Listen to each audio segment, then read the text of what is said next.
minute ago here in the Room podcast with a very special guest. I have Josh the Hammer Burns, who's fighting December 11th at BKFC 15 against Chris Sarro. Josh, man, welcome to the show, man, and congratulations for finally getting a matchup and getting a fight to take place for BKFC. I appreciate it, my man. Thank you. Dude, you're fighting Chris Sarro, 2-0 in the BKFC organization. Very high prospect for the organization. You were supposed to fight a couple of times, make your debut for them. Fights fall through. COVID was interrupting in one, and another was the kind of shuffling to get to this card. How you feeling about this matchup and finally getting your opportunity to show your stuff for BKFC? Oh, I feel good, man. Feel good. I've been in camp since February, and I actually got COVID in March. Lasted about 10 days, and then just went back, got right back into camp. Was supposed to fight again. Show fell through. Supposed to fight another time. Then Sam pulled out. So just been busting my ass since February and getting ready to do the damn thing. Well, what a card to be involved in. We have the British coming. A lot of heavyweights, a lot of huge heavyweights on this card. A lot of potential for matchups in the future. How you feeling about being on a card like this with a lot of heavyweights surrounding you and some familiar faces also? Yeah, it's going to be a great card. There's a lot of heavyweights on the card. I think Dave and Nate are just trying to get some of the heavyweights out there, and they're going to start, nitpicking, find out who Joey Beltran's going to fight next. Yeah, I know Mark Godbeer pretty well. I know his story probably better than anybody else's just because I actually fought in BKB, so I know who he fought. I know all the shenanigans that were pulled over there. I think you guys know of him when he fought at Valor, in the four-man tournament. You also got Sam Shoemaker, who wouldn't fight me, but steps up and is going to fight Mark. So I think Mark's a straightforward fight for him. And then, you got Bobo, who's part of Smith Brothers, is a management team I'm part of. Oh, wow. He's another heavyweight. So, you got a few guys on there, but the reality is the two fights that people are going to probably be watching the most will be, Godbeer and Shoemaker and Sarro and myself, because on the card, between myself, I have the most experience out of anybody. And, you're looking at Godbeer and Shoemaker are the next two behind me. Well, here you go, man. You're fighting Chris Sarro, an up-and-comer on the circuit here as far as, BKFC and Bare Knuckle itself. He's put on a show, a couple of cards already, first-round knockouts, but you're a whole different animal here. I mean, you're a veteran of the sport. You've been in, that ring so many times, even though for another organization, the ring time is there for you. How are you feeling about this matchup with Chris, and how excited are you to be able to match up against somebody that they have so much high hopes for? Well, I mean, it's always nice to take on an up-and-coming fighter like himself. He's just got a lot of hype behind him. So when I dismantle him and destroy him, as it will happen, it just puts me on the spot, puts me on the platform here in America. I mean, I've been doing this 5 years now, the bare knuckle thing, and I fought some of the best in the world, and through MMA and BKB, so I'm just ready to actually get somebody that will actually fight me here. And, I give Sarro a lot of respect, and the fact that he's got the balls to step up because, he's fought nobody. His amateur careers, it's really easy. Look it up. His Golden Glove. Let's just be honest. Let's call a spade a spade. It wasn't a tough Golden Glove. I've got 3 Golden Gloves under me. I've got tournaments where I had 24 guys, a tournament where there was 32 guys. I didn't fight super heavyweight, and where you got one other guy, you win that bout. Now you're the Northern Maine Golden Gloves winner. So you look at his 2 fights through through the bare knuckle, and both losing records, and both guys were fresh. I do know McAllister, the guy that he fought the first time. The guy's 5'9". He's not even a cruiserweight, and he's got a heart of gold and, balls of steel. He'll fight anybody, but he's just getting in the game. He didn't know what he's doing. So, and he belongs probably down the 75, 85 range. So, as I have told many people, Chris is coming in here and he's drinking his own Kool-Aid. He feels real good about himself, which is great. It's awesome. God bless him. And but as I tell most people, he's got a 3-legged chair. He's going to fall. It's just a matter how quick. Now, as far as coming from that other organization, that other bare knuckle, what's the rule set? Is there many differences in the rule set here? Can you explain, the differences, Yeah. if any? But no, there's a tremendous amount of difference. So BKFC goes by original rules, and which is the 10 count. They allow the clinch, the dirty box. They promote that. The European League, where I was over there 4.5 years, I was just, my first fight, I lost a split decision, and then I went on a roll and knocked out 5 of their guys, first round knockouts, and that's like one of the fights went to the second round. But they do the Victorian style rules, I believe they call it, is what they call it. Not sure if that's a real rule or not, but they do 18-second counts, and they don't stop the fight. They let the guy say he doesn't want to fight. So essentially, either the medic's got to stop the fight or the guy's got to be completely out over there. So, and they are like Victorian is stand up, no clinching, no dirty boxing, don't get close, don't hug. It's that proper, you see all those pictures of the guys are like this, Yeah. all the proper boxing. And I think that BKFC is a little more gritty, a little more, a little more manly. It's not, you're not sitting there trying to be proper. We're trying to knock the shit out of each other, and they allow it. Where BKB, they, over in Europe, I left a sour taste in my mouth with them. So, I gave them 4.5 years, and I got 6 wins, 2 losses, and 2 no contests, and you could do it now. Up to a month ago, you could see all my fights online. Now you can't see anything but my 2 no contests and the 2 losses. And, it's kind of funny. It's just, I guess it's the nature of the sport. But, it's going to be a lot better for me here just because they don't allow you to run. Dave Feldman's made that very clear to the fighters. If you run, you're going to get docked, and you're never going to come back, and you got to fight. So if you don't come to fight, you might as well just go pack it up and go home. So, and I know Chris Sarro comes to fight, so one good thing, he's young, he's hungry. He believes his own, his own hype, which is great. That's you never know, man. I could go in there, it's a fight, who knows?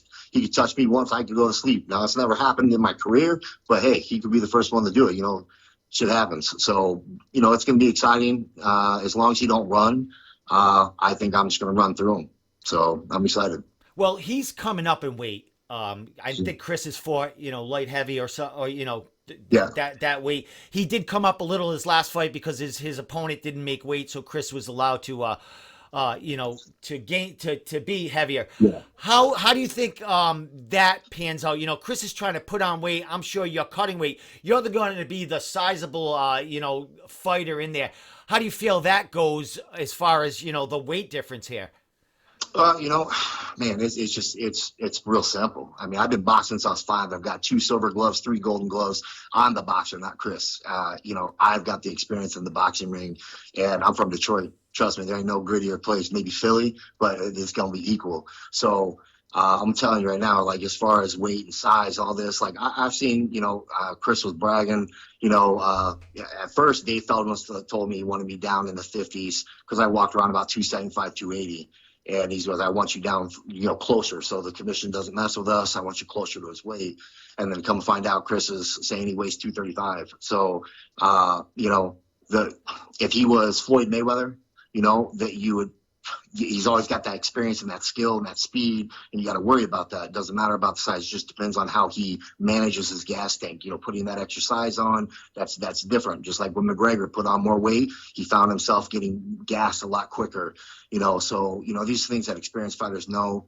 But at the end of the day, he's coming up to play with the big boys, and you're actually going to fight a legit fighter. You're going to fight somebody that's a nationally, worldly ranked fighter. I've been ranked in the world the last 5 years. So in this sport, at the heavyweight division. So, he's come to my world, and God bless him. I hope he has a great camp. I hope he's healthy and he's put the weight on proper, which, Chris has got a great physique. So, he's very blessed with that Greek god type body. But as we all know, bodies don't win fights. So at the end of the day, hopefully he's done it right. I think at 205, he was stiff, slow, and very amateur. He's a very 1-2 puncher, and we all hit hard. We all hit hard at heavyweight, so, there's nothing special. nothing special there. And, you know, I'm not trying to disrespect him. I'm just telling you from my point of view of how we see it. You know, this is technically it's an easier fight than the Sam Shoemaker fight. Sam made a little bit of more of an awkward fight because he's taller. He likes to fight backwards, keeps his head real high. It just makes more of a cardiovascular intense fight because I'm going to have to chase him and get him down to hit him. I think Chris is going to actually, you know, he has light feet, but he doesn't have experienced feet. He doesn't have, you know, experienced stance. And the one thing that we know is a fact, he doesn't like pressure. At the one time he got pressure from a 5'9", 200-pound guy, he went stumbling back and, you know, had to catch himself. So, Lord forbid, you know, he don't start quick and he doesn't get in it, because you're going to have a 260, 65-pound guy that's experienced, that's, you know, I'm known for my finishing skills. So, and I don't give a shit what you hit me with. Hit me with a bat. No, don't wrong. One day I'm not going to be able to take a shot, but I don't think right now is the time. And what's he going to do when he throws that goofy ass right hand and I just look at him walk right through that shit, you know? So, and then he's got to deal with me. So I just think that it's too much, too quick. I think his coaches, I'll be honest with you, if anybody I've got a problem or somebody that I would dog his coaches and management team, because he's got a great hype train behind him. He's got the look and got everything going on for him. If you feed him right and you do it right, you know, he could have a big, you know, he would probably have a good name, but it ain't going to be at heavyweight. So it's a dumb fight. In my opinion, it's a stupid fight for him. So he's a nice guy, seems like a nice guy. Hell, he reached out to me on Facebook, you know, showing me some artwork that he did and told me he was an honor to get to do the ring with me. Man, we're all veterans, man. I'm sure yourself, you've been in the sport a while, you know, man, right there, that's some people, well, that's really nice of him. No, that's a bitch move. But right there, that's I've got one leg up on you. You just reached out to me to tell me it's an honor to fight me. Man, you should be pissing at me, spitting at me. You don't give a shit about me. When the fight's done, hey, we could be bros. Let's go buy a beer and let's go kick it. But until then, I'm going to rip your fucking throat out. That's how you got to approach it, at least in my opinion. That's how I do it. Wow, here's some fire leading into this fight, my man. You know, BKFC is extremely happy to finally have you on their card, man. Last question before I let you give shout outs and everything else, my man. How excited are you to be back in the USA and to be able to show your skills and get back in that bare knuckle boxing ring? I'm real excited. Real excited. I don't have to do 12, 15-hour flights and acclimate to time zones and spend 10 days over there just to come right back, you know, and most of my fights are under 2 minutes. So it's a lot of crap for a 2-minute fight. So, you know, it's a blessing to be back here. And plus, you know, in the United States, you have guys like Chris Sarro, you know, a relatively unknown guy that you never know, man. The guy could be a fucking superstar. And, you know, being able to challenge yourself against someone like that is a blessing. And as I see it, you know, get to steamroll someone like that, just put me right back on the map here in the States. I mean, as I said, I've already been ranked in the world for the last 4.5 years, but I'm in Europe, and a lot of people, I'm an American that was fighting in Europe. There's only a few of us that did it, so because it wasn't legal here. And once it started getting traction here, you know, obviously I want to come back home. I'd rather stay home because I believe the talent is a lot deeper here, and you're going to get challenged more here. You know, and that's no disrespect to my boys in the UK, but at the end of the day, we're America. We are the biggest and the best for a reason. So super excited, super stoked to put on a show for my friends and family, and looking forward to it. Excellent, my man. Well, you're back and you're fighting for the biggest and the fastest growing bare knuckle organization in the world, my friend. Last thing, shout out social media, and then we'll let you get back to your world and getting ready for this huge opportunity on the 11th, my friend. Well, I appreciate it. Yeah, so you guys want Facebook, this is Josh Burns, and God was Instagram's Josh Burns 78. So, but big shout out to Smith Brothers. It's my management company. They helped pick me up here with BKFC with Dave and everybody, and Kevin Smith, you know, good guys, and the rest of the team. Got a few guys fighting on the card, like I said, Bobo's fighting. And got, I believe, one more, and I can't remember. But I think we got a few people fighting on the card for Smith Brothers, so big shout out to them. And if you guys can't come in person, make sure you buy the little app on your phone. It's like $3-4, and you get it every month. You get everything through that. I believe you can do the Burns /Burns, and that gives me a little credit. So if you guys want to do that, I appreciate it. If not, regardless, man, buy this motherfucker and watch it. There's going to be knockouts. It's going to be a night of knockouts. I guarantee that. Well, Josh, man, a pleasure, man, catching up with you and you giving me some time talking about this big opportunity, man. You know, after this fight, 2021 is right around the corner, and it's a whole new slate for this huge company and you being back in the USA putting on a show. So, Josh, the Hammer Burns fighting December 11th at BKFC 15, making his BKFC debut in a big way, taking on Chris Sarro, a young gun that he's ready to step on and take that fire away. So thanks again, Josh, man. A pleasure, man. No problem. You guys are good now.